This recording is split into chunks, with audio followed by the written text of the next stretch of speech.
afternoon. Welcome back to the police department. With a microphone that will work for about 5 minutes, so we'll get through this meeting quick. Yes, we're back here because the air conditioning is working, and that's good. And the microphone too? The microphone, you have to notice where the microphone is here. It's not the most sanitary location, but that's how people can hear is you have to eat the microphone, as they say in the industry.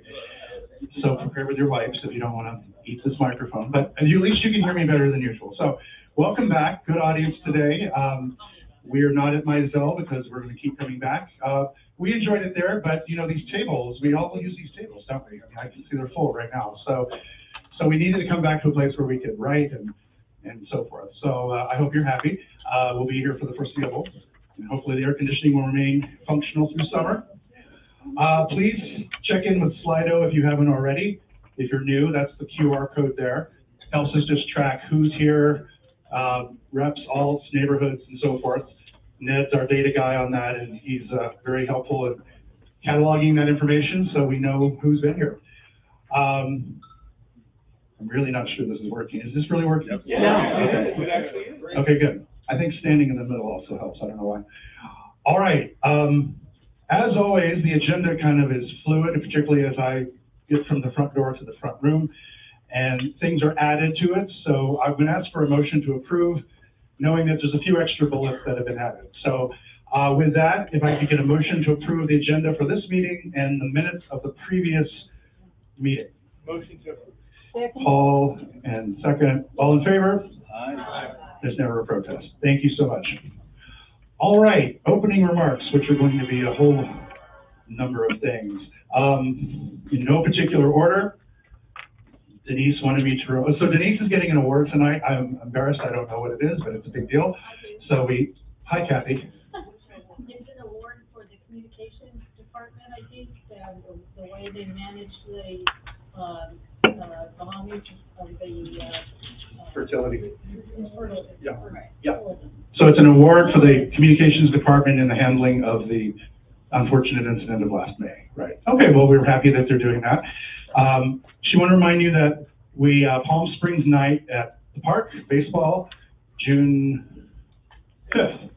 Not to be confused with June 6th, which is the fish fry, but June 5th is the game that we always go to. I think we're still looking for someone to throw out the pitch. If left to me, that ball would never get anywhere near home plate. So we'll work on that and get someone suitable to throw the first pitch. Oh,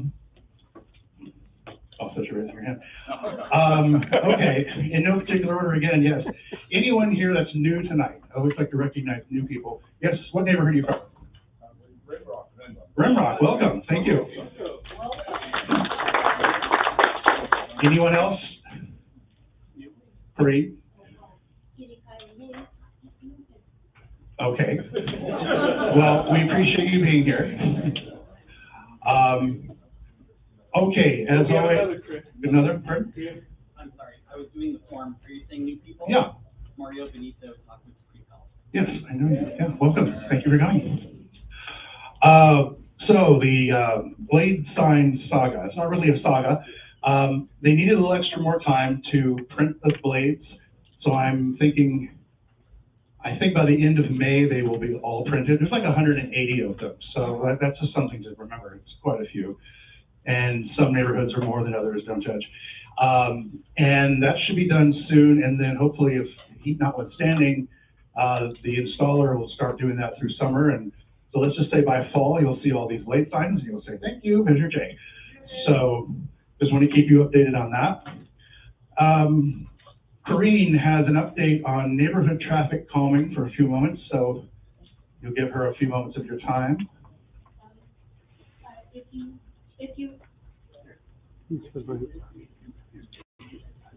So we went to the meeting of the police community workshop in February, and if you want traffic calming in your neighborhood, there's a 46-page document online, and you have to go there. And the reason to read that document is to see what the city engineers can do. So you should look that over, and then this is the one-page document that you use with your neighborhood, when you look through all those, this is what we want. And you have to show there's some consensus in your neighborhood. They don't want to do it if some people, only a few people want it. And then you turn it into the city engineer, not planning. So there's the website. And the other thing, and I have some more of these if you want it. Could you put that back? Thank you. And then the other thing I passed out is, I don't know if people know Jerry Elkhorn, but he had he went to Palm Springs High, he had a spinal cord injury. They said he'd never walk, but he did. And he started this adaptive bike store. He sells e-bikes and he adapts bikes for people with disabilities. And it's over by Paul Bar, over by Vistachino and Sheen Autry. And he was broken into. It's just a small family business he runs with his daughters and his son. They cut through the wall so the alarm didn't go off. And they took his $3,000 he had saved for the summer and 2 bikes. And anyhow, if you want to contribute, his daughter wrote this and she started a GoFundMe page if you want to contribute anything. Because not only would they lose their family business, but our desert would lose the only adaptive bike store we have. So, any questions? Yeah, hold on to that mic for it. How's the initiative from your neighborhood on the Vistachino safety initiative or something like that? Because I think a lot of the neighborhoods benefit from your efforts and we should support it. Support you. Yeah, we have to go through and fill out this form and look through the pages. We've kind of fallen behind a little bit. We're working on it. Great. Keep us informed. We want to give you support. Okay, anybody else need this? When in doubt, fill out a form. All right, another item that I realize is not under this gigantic opening remarks section. We usually ask about any issues confronting neighborhoods that aren't on the agenda, things that may come up in the future. I know Carlene is my reminder. Do you have anything, Carlene? Yes, I do. Yes, she does. The Canyon View Estate, I've already approached the city on the fact that 2/3 is built and the other third, there's nobody there. They've quit working. There's nothing, they have everything stored there so they can start to build. The bottom infrastructure, your pipes and stuff are in, the work and stopped. If you go down Matthew from Bond, you're headed towards the mountains. You come along, there's really nice landscaping, and then all of a sudden, there's nothing. It just looks horrible. So we're trying to figure out if they've run out of money, if they're coming back, and we can't get. And where's Canyon View Estates for all of us who? Next to Bond. Next to Bond, okay. Okay, thank you. I thought I saw another hand. Yeah, Tom? A shout out positive for the My Palm Springs app. If anybody doesn't have it, you should get it. It's free. You can report anything that you see that's awry, like water irrigation lines. Sometimes people don't know they're away, and there's water leakage. So it's called WaterWise, and you type it on there. But my specific was at the corner of Sunrise and Ramon, the 555 shopping center. They cut down all their trees, not all their trees. They cut down 5 trees in their parking lot. And the city has an ordinance that came out in 2025-26 that says if you cut down a tree, you must replace it with a tree. If you cut down a 12-inch tree, you must replace it with 2 trees. So my amendment to the My Palm Springs app, I took a picture of it, sent it to the city reported on it, and got the trees planted. Ooh, good job. So and thank you. We talked about it before. It's an app on your phone. It's called My Palm Springs. I've used it often. And you just click on it. It's very easy to navigate. You can be anonymous.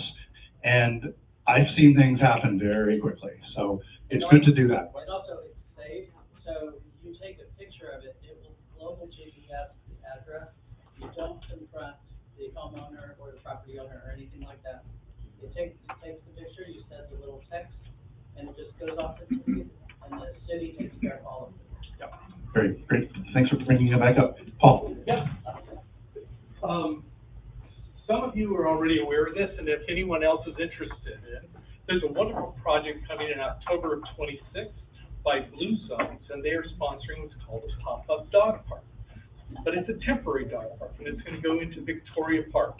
So the neighborhoods that are surrounding that, it's really important to engage and be part of it so that we can persuade the city the importance of having a permanent dog park there. So if you have an interest, get a hold of us.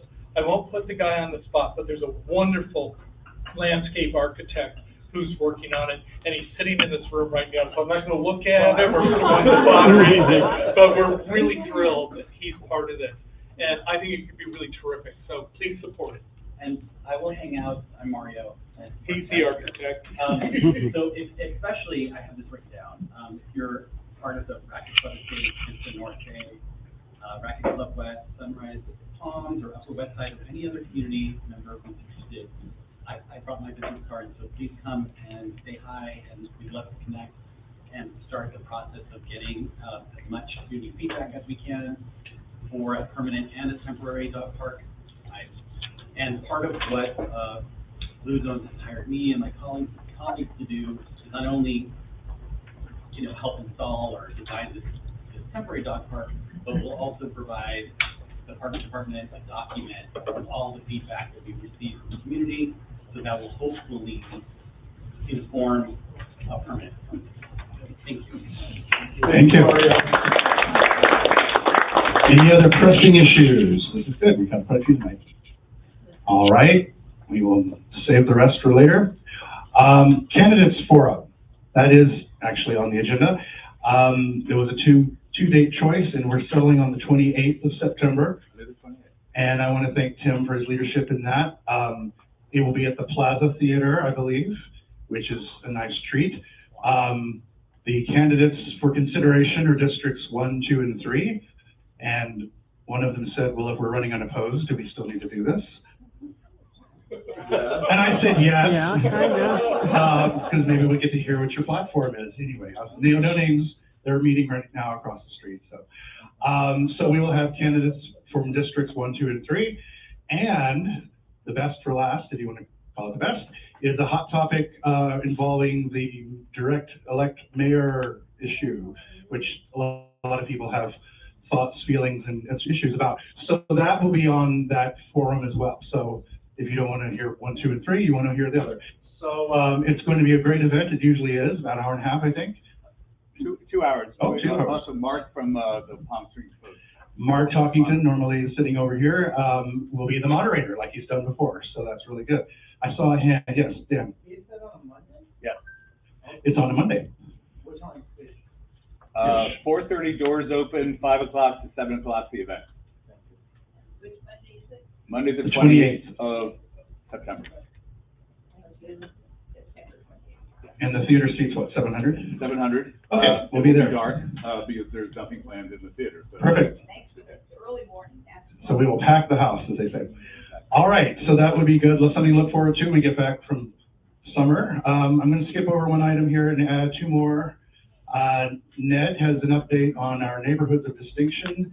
He's got a form. What do we say about forms? Come on up, Ned. Okay, thank you. What do we say about forms? Briefest form. Okay. Great, thank you very much, Chris. I appreciate it. So 2026 NOTA Awards, Neighborhoods of Distinction Awards. This kind of breaks that out or launches it. There's most of you should have an application in front of you, and then guidelines.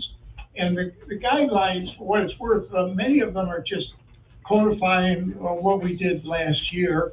Others are attempting to answer some questions or concerns. And let's just say it's a living document, and we're still open to soliciting ideas, thoughts, and feedback. So if you look at the first page, that's the nomination itself, and thanks to Richard Allegra, that is now online. Yep. Great, thank you, Richard. And so when you download the application, or the nomination, excuse me, it's a fillable PDF. So should be easy this year, and the guidelines tell you where to send it. You'll notice with the categories, especially those of you that were nominees last year, you'll notice that the categories are new this year. And they relate to more or less the quality or aspect of the nomination. Beautification, engagement, impact, charity, and safety are the 4 categories. And we ran these 4 categories against all 8 winners. And every one of the 8 winners fits one of these categories. Some of them fit more than one of these categories. So we believe we have 4 categories are sufficiently comprehensive for us to move forward and kind of make the nomination process maybe a little easier to think through and maybe even a little more fun. Maybe we'll suggest some new ideas for your neighborhood. Speaking of running the 8 last year's winners through this selection of categories, the best practices for 2025, which is based on the award winners for last year, is now online at the 1PS site. Thank you again, Richard. We really appreciate that.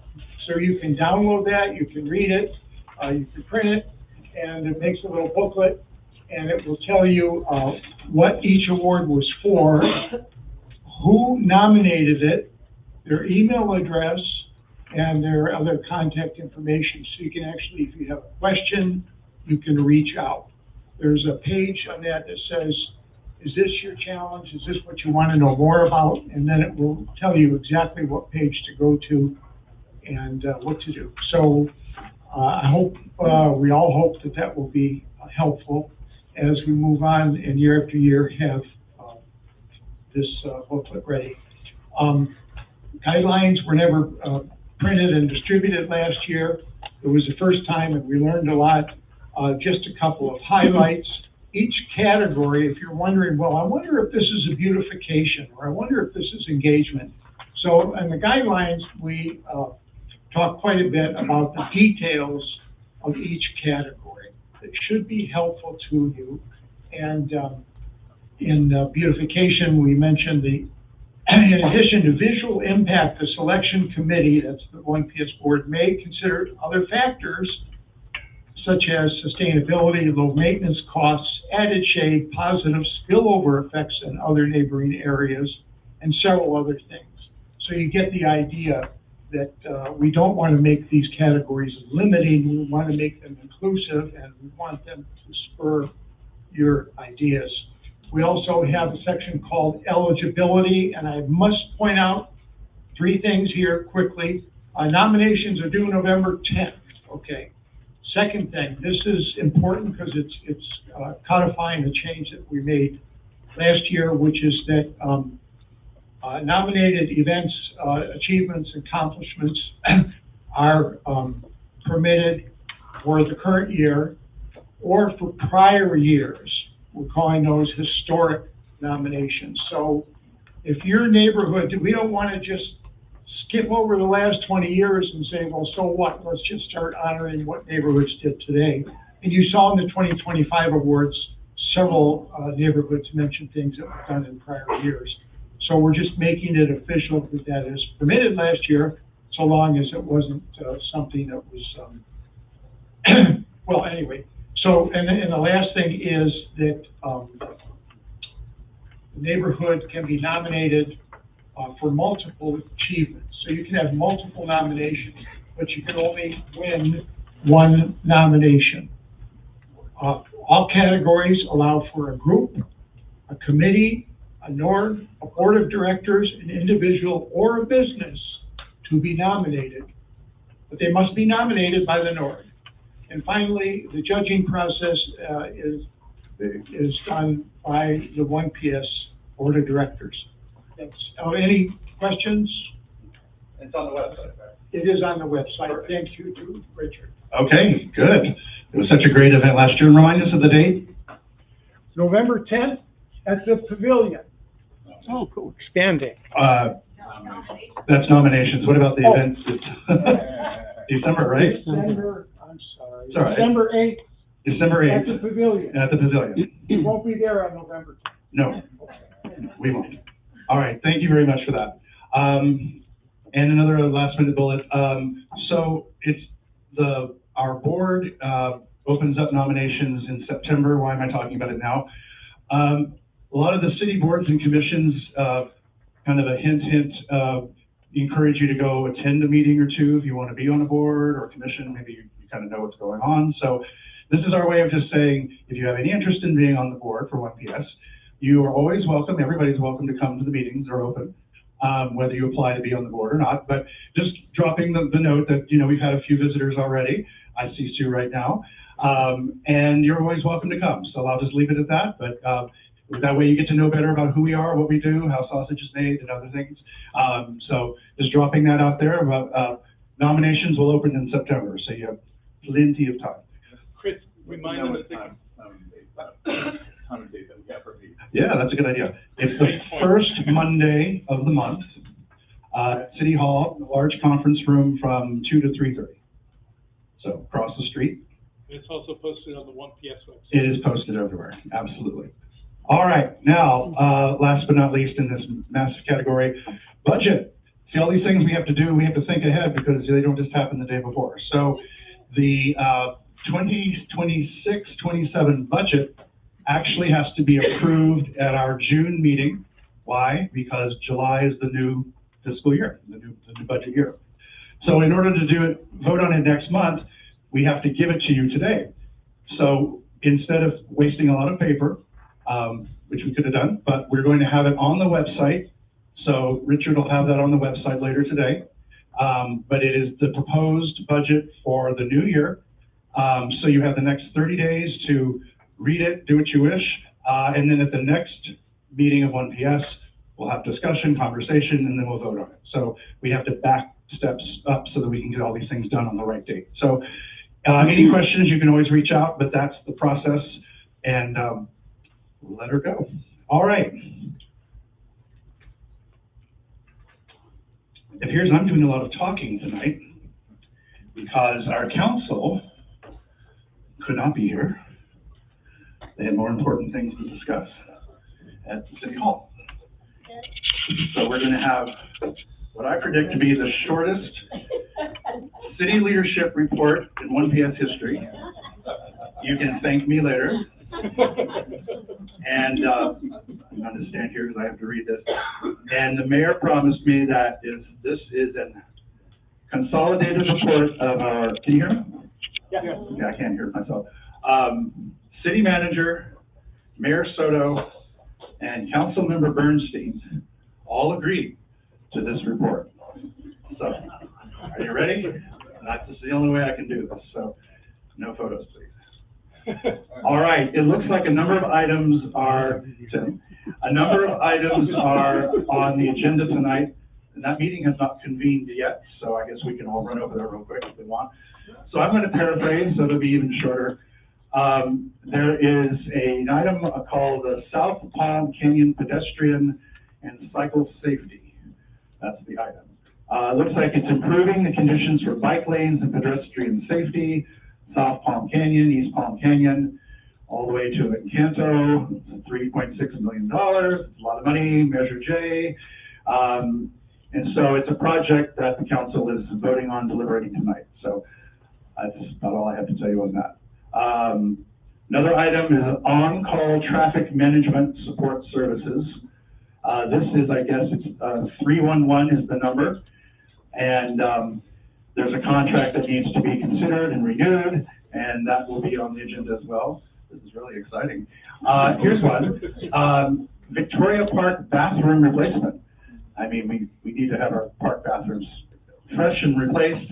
This is a $495,000 project. Current bathroom does not meet current ADA, basic design standards. It has surpassed its functional use, and so forth. So the council is considering that tonight to improve the bathroom at Victoria Park. And as was mentioned, I see here about the pop-up dog park, which is coming in October. Hopefully that can become permanent. All right, that's item 1J. All right, item 1M, completion of the downtown park foundation splash pad. I think that's the thing where the water shoots up into the, okay. And I quote, another example in Palm Springs where we're taking care of our infrastructure. Splash pad quickly was found non-functional after it was originally built. 4 years, important for our young residents, so forth. A final cost of $563. Park and Rec will continue to look at opportunities, but they're determined to fix what is broken. So hopefully by when the heat is really hot, we'll have a splash pad. That was my add-on. Okay, this is a very long headline, but it's about Sagewood. Anybody here from Sagewood? They're in Rogers Ranch. They're in Rogers Ranch, I know. We're excited for them. Yes, so it's an application by Sagewood Homeowners Association for Historic District Designation. It's Wexler Design, and it's, looks like El Rancho Vista Estates is another one. So this is an application to designate historic status, so we hope that works. Public hearing for a covenant with Alcazar Hotel. I do not know where that is. It's a TOT incentive agreement. It's apparently a new hotel that's being considered, and the address was not provided. So anyway, Alcazar is coming to town, perhaps. Okay, this apparently is the hot topic of the night. Public meeting discussing the tourism infrastructure district. Yes, sir. Birba? Oh, you're right. I know where it is. It's behind Birba. I'm not far from that. Thank you. Thank you. Where's Beerbus? Oh, Birba is on It's the Indian Cheekies. Canyon, right by the movie colony. Right in Between there. North Palm Canyon and Indian Canyon, north of the top. Yeah, near Stevens Park. All those items, yeah. So there was an earlier decision or movement to increase tax by a certain percent. Tonight's going to be a large hearing. That's probably going to consume most of council tonight. So you still have time to get over there. It's going to be a very short meeting. All right, future agenda items for council. There is a Racket Club Road calming project that they're looking into. So if that affects you and your neighborhoods and your Racket Club Road, please get involved. Just skipped a page unintentionally. This is very awkward.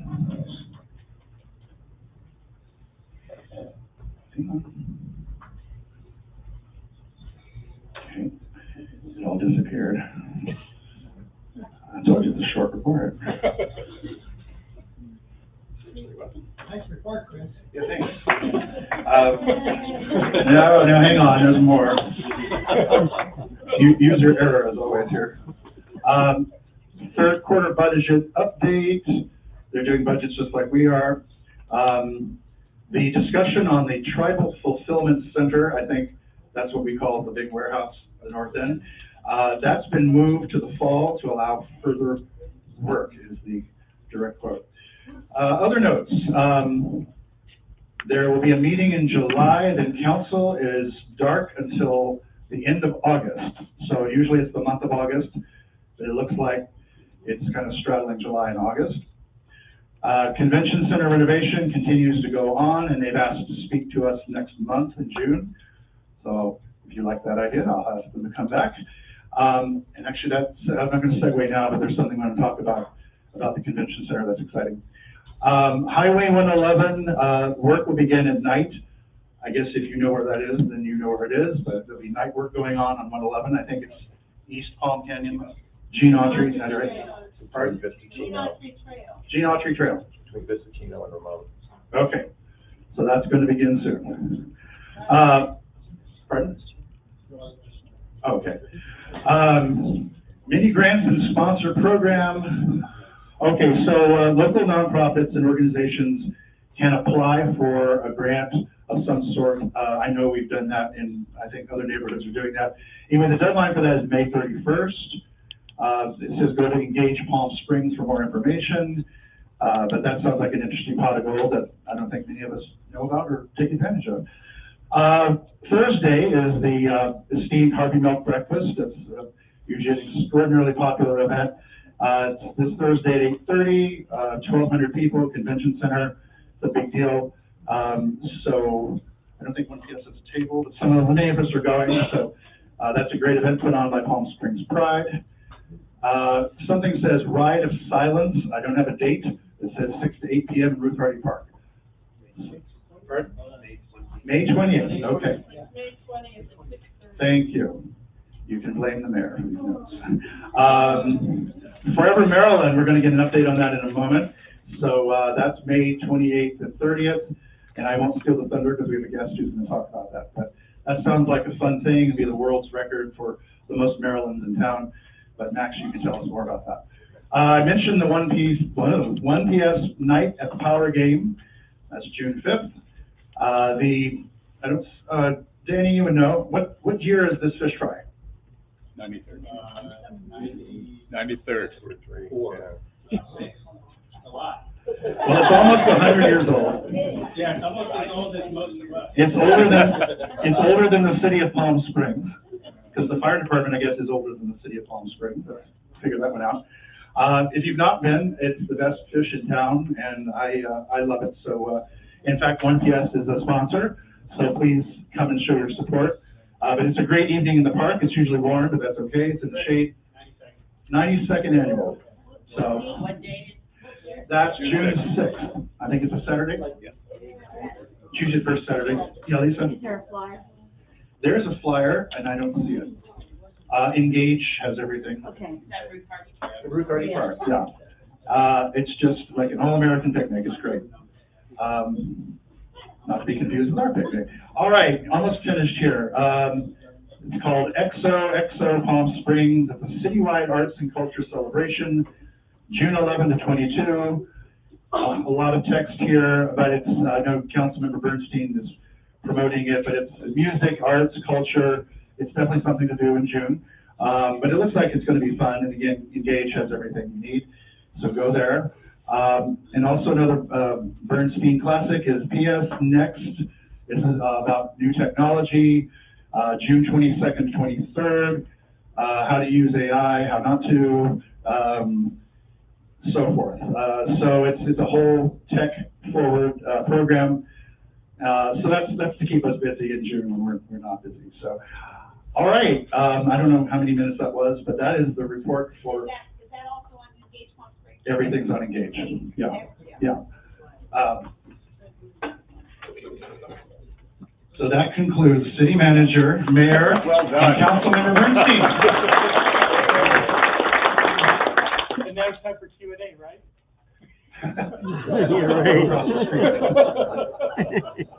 I do have one question. I know one of the things that they're discussing is their future calendar.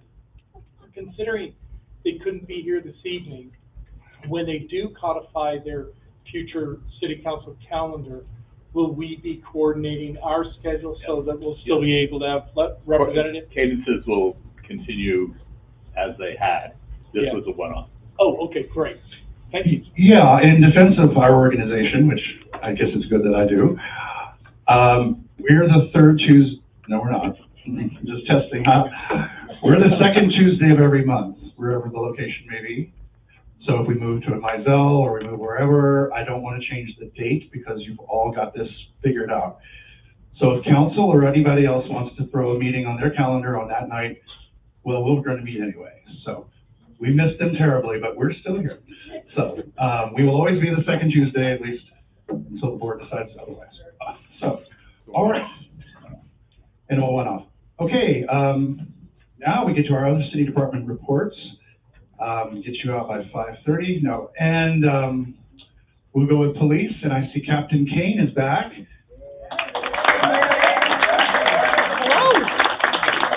Melissa was the 1PS representative when I first came to town, and like, what the heck is this thing? And so I welcome you back. It's been so long. And here you go. Thank you. We'll see if this hangs on. And welcome back to the police department. We are just excited that the air conditioning is working again. That was a rough couple of months there. If you follow us on social media, you'll notice that our department has welcomed a lot of new faces. And so you'll see us out there. Last week, we had the honor of swearing in 7 new police officers. And we have And we have 6 more in the academy right now. So I'm probably sharing some information that some of you may know, but from the time that we hire somebody till the time that they are all the way through the academy and done with their training can take up to 1.5 years. So this is a huge investment that we make in the city and in our organization, and it's a really exciting moment for them. We also swore in a couple of new community service officers. Those are some of our civilian staff, but they help us do pretty much everything that a police officer does, but just without a gun. Great addition to our team, and then we also added a couple of new dispatchers. And I know that traffic continues to be a concern in this city. For those that don't know me, I was a motor officer for about 7 years, so I hold that very near and dear to my heart. And we challenged our team a couple of months ago to do something called Operation Desert Zero. We want to drive the number of fatal traffic collisions that we have here in the city down to 0 and across Coachella Valley, truthfully. But we do this through a collaborative effort with our engineering department. We identify things that we need to adjust perhaps through the engineering department, and then we conduct enforcement, and we also want to do a really good job of educating the public, because not everybody is from here. So since March, when we initiated this campaign, our team has issued 937 citations. And not all of those are, some of those are warning citations. The vast majority of them are traffic citations, but we've taken this very, very seriously. What we're doing is we're evaluating where our traffic collisions are happening on a weekly basis instead of the traditional kind of more of like a monthly or quarterly basis. And then we're conducting our enforcement at those locations so that we make sure that we're really staying on top of that. Another enforcement thing, we have a couple of locations in the city that you see if you go towards the intersection of Ramon and Sunrise, or Sunrise and Vista Chino. Probably seen a lot of police cars there recently. We are conducting some enforcement efforts in areas that we've noticed an uptick in criminal activity. And just in the last month, we challenged a couple of our teams to go and make contact with some people. And out of that, in 3 solid days worth of enforcement efforts, we ended up with 68 arrests. So that's for, those are for great work by the team.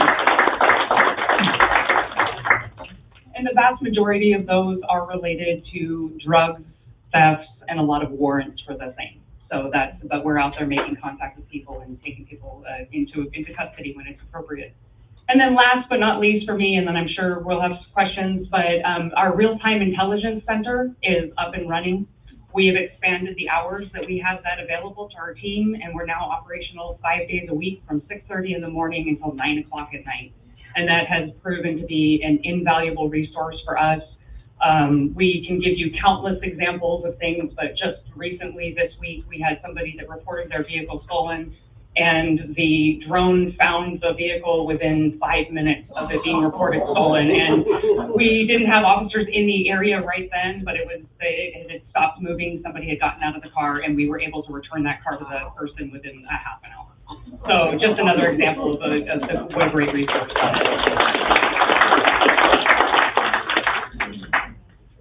All right, and then I also want to say thank you to my partner, Mike Torres, in the back. He really likes it.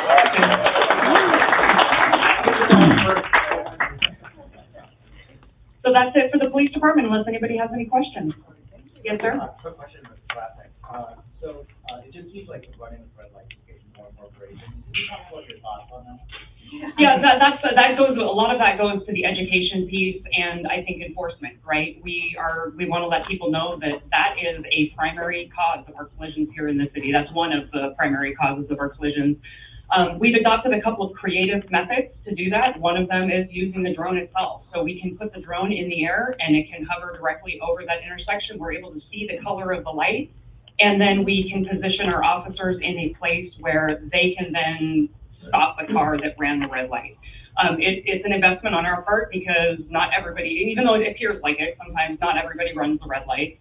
And so we're waiting for that, but we have conducted creative enforcement efforts like that. And then we've also, like I said, a lot of these 937 citations that I talked to you about, it's specifically that. We asked our team to go out there and sit and be patient and wait for those people There's some terrible drivers in the world, and unfortunately, as long as there's human beings behind the wheel, we're gonna have terrible drivers. So that's part of it, and then we just are working to continue to enforce and then educate the community.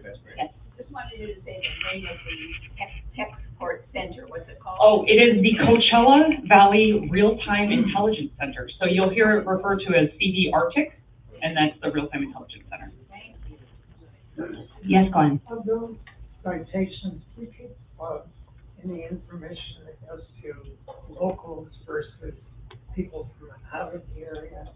You know, it takes a long time to enter the data, but what we found historically is that it's about 50-50 for the people that are involved in our traffic collisions, probably a little bit higher percentage of people that are local. But we do have and when I say local, that's extending like in the Coachella Valley. So it can be challenging when we talk about it in education, to educate people that are not from the area. Yes, ma'am. I really appreciate the flashing, how people are driving, especially during the weekends in Coachella and along Highway 111 on Stagecoach, so that reminded me how fast I was going to get everyone else around me, because everyone slows down when they see the speed. And what we find, just like that, is we have an officer at a location, and that news travels really fast. You tend to have the same people driving that way, and so we adjust behavior for a very short period of time. And then as we move, we adjust behavior throughout the area. So it's just kind of, our presence, we're hoping that we can encourage people to drive a little bit more cautiously. Did you have a question? For the central intelligence piece, is that a 911 call or a 311? So our real-time intelligence center, is that what you're talking about? That actually is, it's separate from our dispatch center, but they do have live 911. So they're hearing the calls as they're coming into the 911 center. So they have an opportunity to evaluate the call as it's coming into the center to determine if it's something that warrants a response by the drone. So they'll have that drone up and flying towards the area, or they'll be looking at city cameras if that's a resource that's available to us in the area. And so they have, like I said, countless anecdotal stories here where we are witnessing what people are describing to us before officers are even on site. So it gives us a tremendous advantage in terms of, especially if people are leaving the area before officers arrive. I have a question about the flashing slowing down. They're not all over town, but they're in strategic places. Are you going to add more or move them? What are your thoughts? We can always work with engineering if we feel like there's a location that would be warranted or be incredibly helpful. I'm watching people slow down. I mean, it's working. That's all you did. I think that's a huge lift. Yeah. So. And then we also have several radar trailers that are equipped. Unfortunately, they do not issue citations for us. I know that you can tell your friends that though if you want. They flash at you when you're exceeding the posted speed limit, but that's another resource because that's something that's mobile that we can deploy if we're noticing a trend upwards in a particular area. Thanks again. Appreciate it. And now we'll have Fire Marshal Teeple and Boy Wonder the Psalms. Our fire action heroes. You know, I'm like 15 years older than him, though. We know. So. Thanks, Chris. So Taylor has a slideshow, so, oh, you didn't read? Oh, I was lied to. He stole my thumb drive then, so I want it back. So I've been asked a bunch of questions about our super El Nino that's coming and our swarm of earthquakes. Does anybody in here not know that we've had like 350 earthquakes in the past couple of days? So we'll start with El Nino. El Nino means there's going to be a warmer weather over the Pacific Ocean that could potentially increase rainfall in the wintertime. Has nothing to do with summer. El Nino usually starts late summer. What does that mean for us here? Not a whole lot. It's going to be hot. We know it is. There's a La Nina year was 2020. That was our record-breaking 150 days over 100 degrees.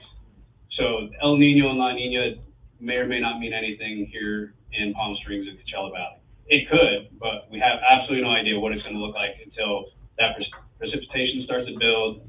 The coast is going to get some more rain this winter. If that comes, then that implies, all the stuff from heavy rainfall in the desert in the wintertime. It doesn't mean that we're going to have an extra hot summer. Might we? Absolutely, it's Palm Springs. as far as the swarms, we had 350 earthquakes past like 4 or 5 days down in the Brawley, I forget the actual term for the Brawley section of the San Andreas Fault. It's one of the most heavily monitored locations in the world. Does that mean a big one's coming? No. Does it mean that a big one's not coming? No. There's just, it's a coin flip, right? The earth is just letting go of some stress. For me, what that means is the same thing I pitch every single month is be prepared, have a plan, and stay informed. That's it. Any questions? Yes, ma'am. I'm gonna add to your list, go back. That's part of be prepared. Yeah, but. Have a bag in your car, in your house, have water in your car, in your house, but have a plan. It's like if flood, earthquake, major fire, you could be trapped in Palm Springs for a couple of days. If you haven't thought about that, next time you're bored, think about how to get out of the city without going over a bridge. Right? So if there's an earthquake or a major flood, we're going to be trapped. We learned that during Hurricane Hillary, where we were isolated for 4 days. Right? If it's a catastrophic earthquake, multiply that times, factor of bad. Any other questions? Thank you for that, Carlene. All that information is on your website, Danny? Yes, David. All that information is on the city's emergency management website. If you don't know how to find that website, you can Google Palm Springs Emergency Management. Next CERT class? Next CERT class, so they're on the website. We have CERT planned for October, January, and late March. So me and Rick in the green shirt back there, we put it together every year. We make sure that we're not involving any holidays. It doesn't overlap pay periods for me. But the schedule is out there for next year. If you're interested, I always reserve the first round of seats for anybody from 1PS, but I do open the seats up to anybody that can have access to the website. I get people from all over that come to every class. So if you want to attend, find me. Danny, can you tell everyone what your intentions are with your new information cards that you have laminated? Are those for neighborhood meetings, etc.? The new bookmarks? Yeah, I guess. The new bookmarks are just an upgrade to the old bookmarks that have like a plethora of great information, but Rick and I got bored with the plain white, so we got colored. That's all I did. So if your neighborhood wants bookmarks, send me an email and you can have as many as you want. I bought 10,000. Great. Anything else? Good. Taylor. Thank you, little brother. I can't be as funny as him. 1PS, I don't want to bore you with another brush management PowerPoint, so I thought I'd go freestyle for you guys, so bear with me. So some recent updates with our brush management program, and it's all due to your guys' hard work and the folks up in Sacramento. So we have been downgraded from a very high fire severity zone to a moderate. All right, so that's a good thing. That's a good thing, and it's a tribute to all of you guys doing your part who live along the mountainside. So what that means is that we are no longer doing annual inspections. So we switched from a enforcement to an education standpoint. So we're going to be going out there. We're still going to be looking at lots, but we're going to be educating our residents and trying to get them to clear those lots before we do any enforcement acts.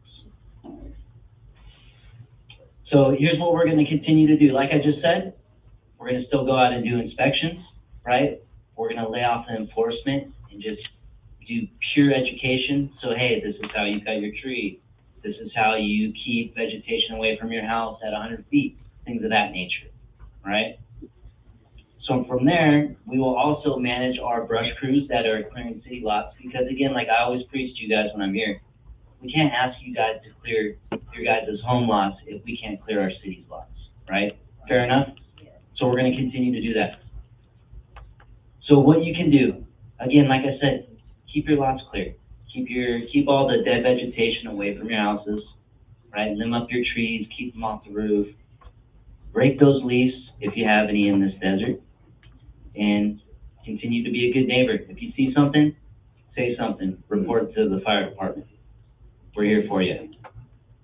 All right, so Last bit of news, this is gonna be very interesting to some. We got recognized by the state of California as a fire risk reduction community. So what that does is it lowers insurance rates. But with one caveat. There's always a caveat. Depends on your insurance carrier, and it depends on where you live, all right? But we've added that in. So, and we were 1 out of 11 cities that got designated for this year, and they do it on a 2-year basis. So, hats off to you guys. It's due to the programs that we have in place, the preparedness that Danny does, the vegetation clearance that we do, so, and all the good work that you guys do in your surrounding lots and the houses you own. So, thank you. Other than that, you can see everything on Engage Palm Springs. We're going to get designated on July 1st. Once that's done, you'll see it in a consent item for council, and then you can start going after your insurance companies. So, also, please continue to look at Engage Palm Springs because it's going to be showing what our brush management crews do. What was the name of that program, Fire? So it's going to be a Community Risk Reduction List. Thank you. And you can find that on the Board of Forestry website and Fire Protection. Did you have something? I had a question. I know that, being in Pasadena originally, we know a lot of people there who, as a result of the fires, they have now had restrictions put on them on vegetation, certain types of plants they can't plant, how far away from buildings they have to be. And some of that's coming from the state, some of that's coming from insurance companies. What are we likely to see here? What kind of plants, what kind of other restrictions, distance restrictions are likely to come down from the state? Because I guess that's still a fluid situation. Yeah, it's still very fluid, and we're actually going to be, this fiscal year, we're going to be hiring a consultant, and we're going to build a California Wild Protection Plan. And in that plan, it's going to show what will be allowed and what won't be allowed as far as vegetation. So we're working on that. So this program, and again, thank you for bringing that up, Paul. It's going to be, we're building this program year by year, so it's only going to get better. And what that CWPPP is for everyone, that's going to unlock funding. So instead of using tax dollars to do the brush management clearance, we're going to get grant funds for that. So we're not considered for those grants yet because we don't have a CWP in place. So we're working on it. We're getting better. So. Good job. Thank you. Omar, you have a question? Well, I'm just going to piggyback on Paul. I was going to ask, you feel like you read my mind, because I've also been hearing about liquid mulch too, as being something that you're discouraging or you can't use it anymore in certain areas. Because I worked on a project recently in LA and they were like, no liquid mulch. So. Yeah, and I think that's partly because of Zone 0, that they're trying to keep anything combustible away from the house, 0 to 5 feet. So, and again, that's still all fluid right now. They're still trying to get that passed, and we got actually fire marshals that are doing legislation for that. So it's a fluid situation for Zone 0. Any more questions? Yeah, I'm gonna put you in the spot. Go ahead, Chris. Hear this often. So your department is responsible for fire on tribal land, Correct. but not for mitigation of the Correct. or foliage, whatever. So Correct. how do you square that? Yeah. We ask nicely. To put it frank, we ask nicely. We have a good relationship with Eddie, who's the emergency manager over there. So yeah, that's all we can do is ask, and in my experience, they've been very responsive, along with any other inspection that or citizen concern that we get on their land. I did forget one thing, so we just closed, we have a contract for an emergency evacuations plan, that we'll be working on for the next year. Thank you. Oh, yeah. Could you confirm the date again of when you're talking about the policing of the first plants, just because a lot of the communities are going through the exercise of putting in desert landscaping and also grass collection? I'm sorry, I think your question was, as far as when we're gonna get designated. Where you gonna get, when you're gonna get that list of available, like recommended? Oh, got it, okay, so we're gonna be working on that, wildfire protection plan, excuse me, I got a flag here. We're gonna be starting that this fiscal year. So by, yeah, exactly, July and next July. Great, all right, thank you. Is there any way of incrementally releasing the plans that are good and bad until Not that I'm aware, I don't know the answer to that question. Can I borrow your lunch? Yeah, what's that, I'm sorry? Can I borrow your lunch? Thank you. Put it in the middle. There's definitely guidelines though.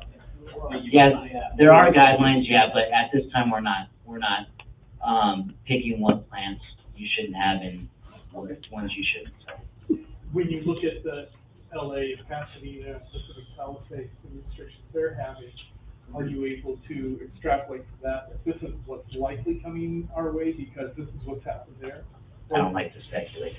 You know that about me, Paul. We're really trying to squeeze it out. I know, I'm sorry. I think it's I'm different. diving right now. The way we landscape here, like, we don't have everything right on top of each other, so as long as you have some space between things, that's also very good.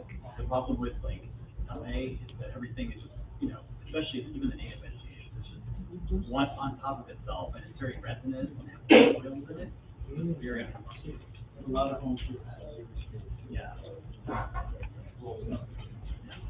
Like cactus and succulent, they don't burn very easily. All right, thank you. And now it gives me great pleasure to reintroduce our new Director of Sustainability, Jasmine Fields. You're looking like maybe you're not giving the report. I'm going to reintroduce you anyway. Welcome back. Hey everybody, my name is Jasmine. I'm about 3 weeks into the job. I'm really excited to be serving as the director. I see some familiar faces from our commission and subcommittees. Yeah, just wanted to take the time to say hello. I really like collaborating with the community, so really excited to learn more about Palm Springs and work with you all on making the city more sustainable. I know that we have 2 events coming up, so Benito, if you wanted to share anything about that.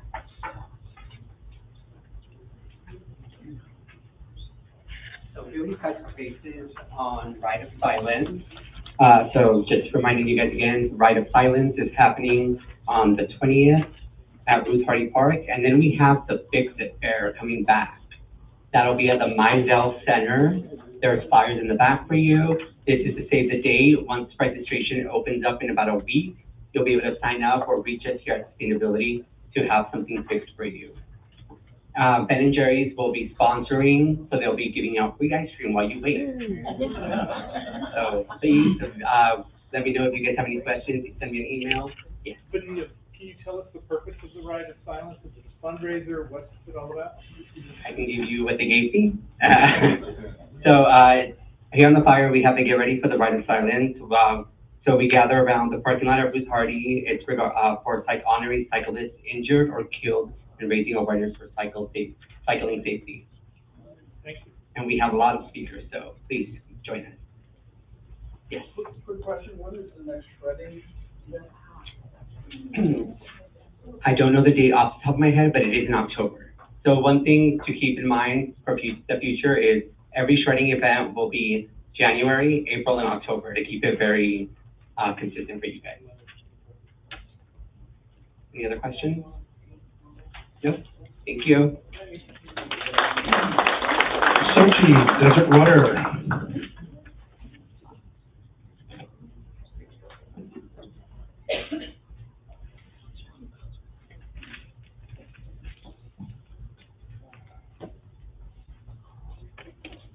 Hello, everyone. We missed last month, I believe, so I'm glad to be back.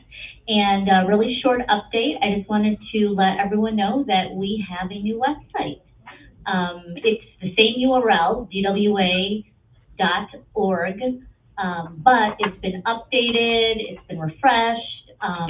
Hopefully it'll be, the whole goal is to make it more user-friendly and ADA accessible. So we invite you to check it out, and hopefully the experience is a lot better for you. So www.dwa.org. So same website, and hopefully it's easier to find everything you are looking for. So check it out, and we welcome feedback. So, any questions? Oh, and I know that it was brought up, the app where you can report water waste. So just to let you know, you can also report water waste on our website, dwa.org/report. You can fill out the form, you can upload photos, and, hopefully we'll take care of it. So, thank you. Upcoming tours? Oh, Dave? Any upcoming tours? Tours? Yes. Yes, so we used to have 2 tours a year, but we switched it up and we're doing 1 annual tour in the fall. So that is coming up. You can go to our website and sign up for the tour interest list. That will get your name on the interest list. And then when we settle on a date, we will send out an email and provide more details on that. So we definitely have one coming up this fall. Definitely worth attending. Thank you. All right, and Liz, yes, disposal.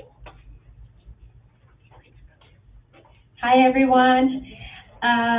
First off, apologies for the field trip. I know it got canceled. Some of you have signed up. Yes, it got canceled. I'm sorry. We are looking to visit the actual MRF station. We don't want to visit the compost facility right now in the summer. You don't want to do it. So we're going to push that for the fall. What we'll probably try to do is schedule that's recycling, national recycling in November. So we're trying to do MRF station in the Aguamansa out there. So it's a kind of half-day field trip. So if you want to hang out with me for half a day. But that will be that facility and also the compost facility here, which that's a much shorter 30-minute trip. So we're trying to schedule both in for recycling, national recycling. So look forward to that November, first week, second week of November, so that we can try and squeeze that in there during that day. And then for SB 1383 compliance, I just kind of wanted to point out and remind you, PSDS is, we're here to help contribute and encourage and educate with recycling, organic, and SB 1383. We are not responsible for fines and making sure you're doing that. We want to make sure you're doing that. We want to make sure that we're doing our part. That is something that comes from the city. So we'll be working with sustainability in regards to that, see what, the plan is. The state of California, who has, assigned SB 1383 to push jurisdictions sometimes to fine, is who oversees that. And of course, our jurisdictions take care of that. Us, your hauler, we just make sure that we're out here, like I visited some of you guys' neighborhoods, as well as the ambassadors. Just want to make sure we're helping, encourage that. But that's that on SB 1383. Thank you, by the way. I wanted to give a big shout out to multifamily. I will have some names to mention. One of our challenges with 1383 is multifamily, or to put it simply, is where trash is in enclosures where we don't have somebody to, directly say this is what might be wrong. And it's a bit of a challenge with enclosures that are shared enclosures. We've seen a huge increase in not only participation, but signage, getting information from us to making sure that we're trying to participate. So thank you for that. I know that I'm always bothering everyone. Can I stop by? Can I come in? Can we? And so thank you. A big shout out to Ramon, a few of our mobile home parks here. Thank you for allowing us to come by and encouraging that behavior, because I know that it's just persistent, and sorry, we're a little persistent. So thank you for that. And then lastly, for those of you with multifamily that don't get a bill from PSDS, sometimes you want to know the news. We do have a way for you to get our newsletter now. You can just provide us with your email, and we'll make sure we send you the link to get that newsletter. So please, if you want to be up to date on the newsletter, just call our office, say that you just want to be added to the list. For promise we won't share, we won't use for anything else but the newsletter. So call us and we'll add your email to the list, and you'll be receiving our quarterly newsletter, every quarter. And that's it for me. Any questions? No? Okay. Yes. I don't know what any of those bills you were talking about, but does it pertain to recycling and, having a dumpster like at an event space? Yes, so SB 1383 is, California state law that requires, yes, mandatory recycling and organic recycling. And with that comes, you know, PSDS has to make sure we follow up and. Property, an event space that doesn't have any recycling or waste at all. Sustainability. We, like I say, we don't enforce it, we're your waste hauler, but yes, you may contact sustainability unless we have a different number for that. But, I. Are they replying yes or no? Yes, sorry. According to sustainability? Yes. When in doubt, yes. Thank you. Anything else? Thank you. Thank you. Just to let you know, we're tracking 10 minutes ahead of schedule. You're welcome. All right, now we have a fun topic, and I want Tim to introduce our next speaker. Great, thanks, Chris. Some of you have noticed some banners across the North Palm Canyon or South Palm Canyon about an event that's going to be happening the weekend after Memorial Day. It's the Maryland 100th birthday, and we have Max Sturda. Please come on up. He's going to be giving. He's the guy with the idea, and he's putting it in motion. And hopefully we'll get a lot of people at 1PS involved as well. Thank you, Sam. Thank you. Hello, everyone. By the way, that cookie is so good. Do you do that all the time? I'll start coming. It's really good. My name is Max Sturda. I'm the co-chair of Maryland 100. The idea just came about 2 years ago. I was at dinner with a friend of mine, Aftab Dada. I'm sure a lot of you know him. He was a little bit too stressed about the Maryland statue and was creating a lot of issues. And I just wanted to cheer him up and said, hey, one day I'm going to create an event going to be called the Marilyn Monroe event, and everybody's going to dress up in white, and it'll be a big party. And then next thing you know, it was like, her birthday is June 1st, so that's a good time for Palm Springs. It's you kind of need some tourists and some activities. And then we found out that, she's going to be 100 in 2 years. Why don't we do a Maryland 100? I pitched the idea on my birthday, actually, to Ron DeHart on Palm Springs Pride, and told him, hey, you run events. I never run an event. Why don't you do this? Like, well, I like your idea. I just don't know if that's going to work. And then literally 2 weeks later, I said, let's do this. So a year later, he also reached out again and said, by the way, I already submitted it, and I would like you, since it was your idea, to be my co-chair. Like, yeah, I would be honored. And that's really how it started. We thought of the idea. There was a World Guinness record in Australia, about 250. So I thought, we can actually beat that. We're really well ahead on that. So hopefully we will get the World Guinness record in Palm Springs. And it's a whole event. Her birthday is June 1st. It's going to be on a Monday. And we have a lot of the local businesses already participating. The Plaza Theater is doing the Marilyn Monroe Film Festival. So it'll be a movie about all the Marilyn Monroe movies, ending on June 1st, that Monday. And then, like Canopy will have champagne and a Marilyn Monroe drag show. 849 has drag brunch.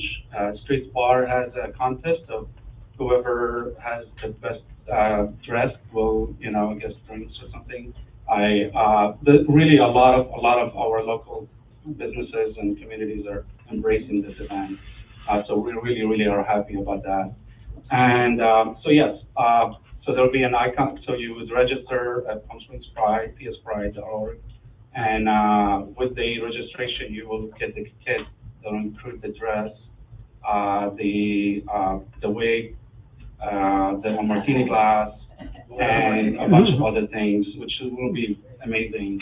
And then we will also have a boutique at the Hyatt in Palm Springs, at the atrium, like we did in Modernism Week would have.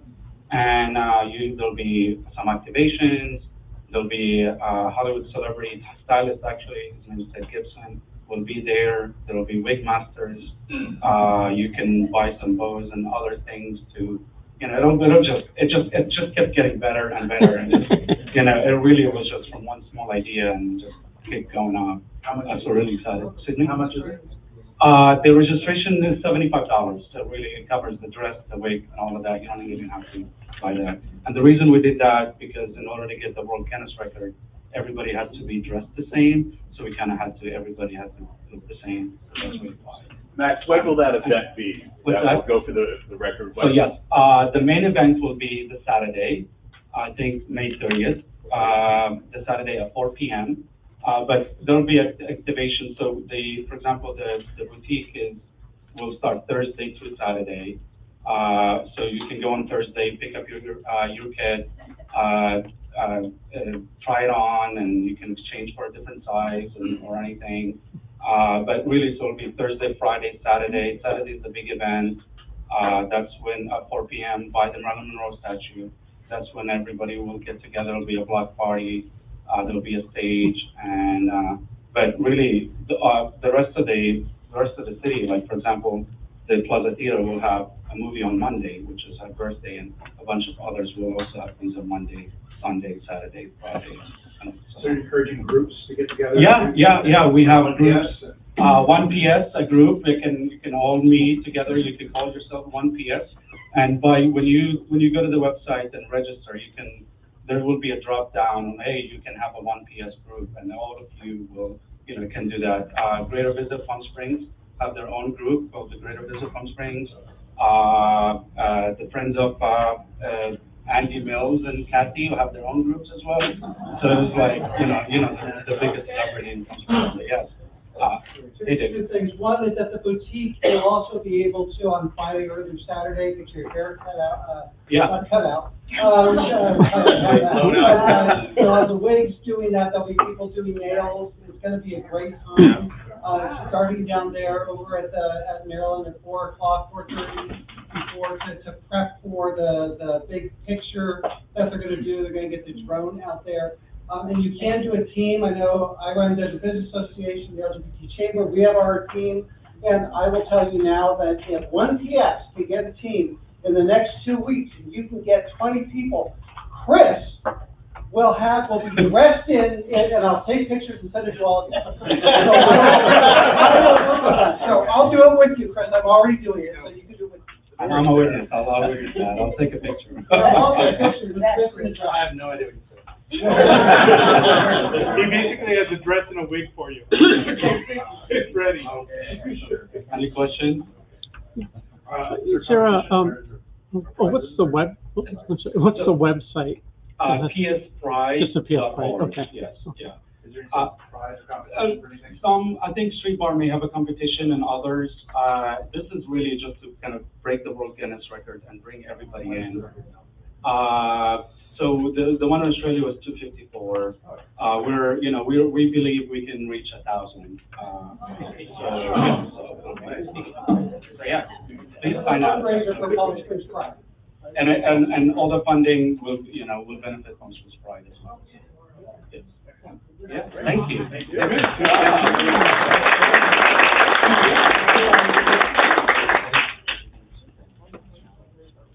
All right, well, hard to follow that. This next item, I have no bells and whistles, so I probably should punt it to the next month. So a few of us were invited to a couple-hour session with our convention center consultants and other planners. It was a visioning exercise on what could downtown, mostly the connectivity between the convention center and downtown. What could that look like? Is it trees? Is it shade structures? Is it whatever? And so it was this very interesting interactive experience where tables of 10 and you had bright, colorful boards and you had to negotiate with your table mates and kind of narrow down a vision for what downtown could look like in the future. And it's very shade forward, very tree forward. Anyway, it was so exciting that Councilmember Bernstein said, I'd love to do this with all the neighborhoods and literally get reps and alts and whoever from all over town, because the audience at this one event was mostly a kind of a perimeter around downtown mostly. And it's like, well, what about, other neighborhoods that are, further away? So I don't have anything to announce in terms of date and whatever, but we wanted they want to invite all of us to participate in our own session where we can, help shape the future of what downtown looks like in terms of, do you know more? You're looking at me and smiling. I'm smiling, I'm happy for what you're announcing. Oh, okay, good. I'm looking for someone to help fill in content. Anyway, I think we're going to have them here next month to talk, and that won't be the exercise. It might have to be it can't happen in a meeting like this because we'd be late. So it'd have to be a separate session. But anyway, I'm just teasing you about that. It's really interesting, and it just is a great way to engage people in meeting new people and also planning ideas for the future. So I'll leave you with that. Any public comments? Anything that hasn't been said? Yes, Kathy. Question. For about 2 years, I have been asking about getting approved signage on Farrell and Alejo. When you're going north on Farrell and you get to Alejo, you cannot read the sign. It is unreadable. Heading east on Alejo to Farrell is pretty bad, but the one, and I've checked with Denise, I've sent the letters to the people at City Hall. What does it take to get an improved sign? Because you cannot see that it says Alejo. And there's others. I think Sunrise and Palm Canyon, I think, right by Smoke Tree. There's some where the sun has completely, and everyone from the city seems to have left. I would say maybe we can use that app. And there goes Tom holding it up. Street, maintenance, parks, traffic. And I will do it again. Just take a picture while you're underneath it. Not while you're driving. That is what I've done, and I sent it to them and to Denise. I just wondered. And it's city engineering, I believe, so we will. Diana Shea? Okay, I'll do it to Diana. Thank you. So, yeah, we'll elevate that too. Any other questions or thoughts, before we adjourn, well, before that time? No? All right, next meeting is June, second Tuesday, and I'll keep the dates in memory. Please take a look at the budget that's out there, will be out there in the interweb, and prepare to vote on it next month. And with that, I bid you good day. Well done.